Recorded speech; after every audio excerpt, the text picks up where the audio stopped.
Wednesday, October 18th, 2023. Baseball is a numbers game book that I wrote. Chapter 46.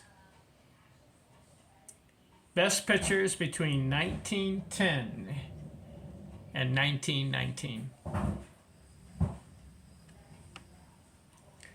I count 15 pitchers that pitched in that decade. I'm focusing on Hall of Fame pitchers. Who had the most wins, innings, and strikeouts? Do you know who? 1910, 1919. Walter Johnson, 265 wins, 3,425 innings pitched, and 2,219 strikeouts. He dominated the 1910s. When did he come up? He came up in 1907, and he went through, I believe, 1927, 20 years. Walter Johnson. Let's look him up to make sure. Walter, do I got him? Put it in here, I got him. Walter Johnson. I was right. 1907, his first year, he wins 5 games and loses 9. Who would have thought? Then he goes 14-14, and then he just proceeds to have a stellar career and ends up with 417 wins. And he pitched until 1927, 20-year career, 21-year career. So in the 1910s, Walter Johnson can lay claim as the best pitcher. Most wins, most innings pitched, most strikeouts. Who's number 2? Pete Alexander, 208 wins, 2752 in innings, 1539 in strikeouts. 3, Rube Margweld, 153 wins, 2291 in innings, 1220 strikeouts. Eddie Plank, 140 wins, 1826 innings, 904 strikeouts. Christy Mathewson, he dominated the 1900s, but he wins 137 games in the 1910s. 1,813 innings, 708 strikeouts.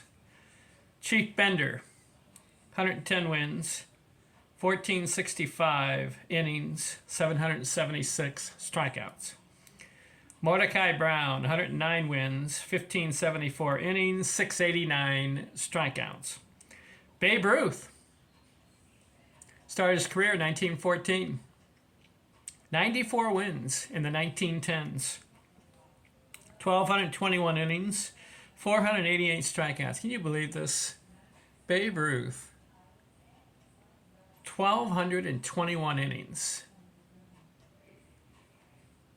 94 victories, and he becomes the everyday player and becomes the greatest of all time.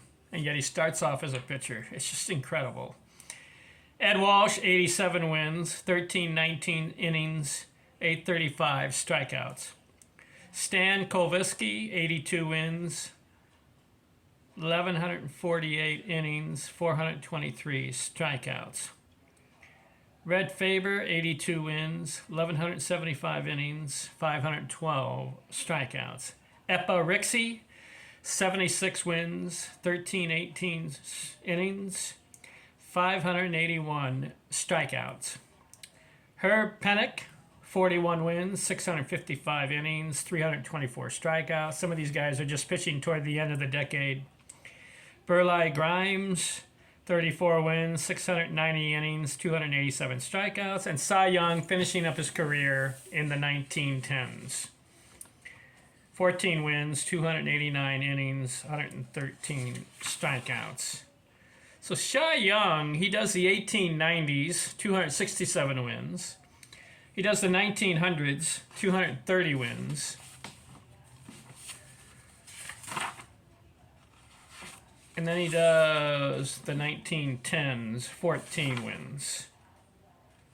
Interesting career for Cy Young, 511 wins. But I got to focus this. I got to emphasize this. Walter Johnson wins the Triple Crown. Most wins, 265. Most innings, 3,425. And most strikeouts, 2,219. The 1910s belong to Walter Johnson. He lays claim as the best pitcher in that decade. Triple Crown, first one. Because 1870s, you had Al Spalding, didn't win it. He only had wins and innings. 1880s, you had Tim Keefe. He had wins and strikeouts, but no innings. 1890s, you had Kid Nichols. He had the wins and innings, but no strikeouts. He didn't win the strikeouts. And then in 1900, Christy Mathewson had the wins. Cy Young had the innings, and Rube Waddell had the strikeouts. But this is the first time, 1910, 1919, we have a pitcher that wins all three categories. He gets the Triple Crown. Walter Johnson. How about that? 1920s is my next video. Who wins it? Who has the most wins? Who has the most innings? And who has the most strikeouts? It'll be interesting to look at that decade, the 1920s. Then I'm going to go 30s, 40s, 50s, 60s, 70s, 80s, 90s, 2000, and 2010. I'm going to look to see which pitcher who's in the Baseball Hall of Fame won the decade, or the best pitcher of the decade. Okay? Thanks for watching. Next video, 1920s. I'm out.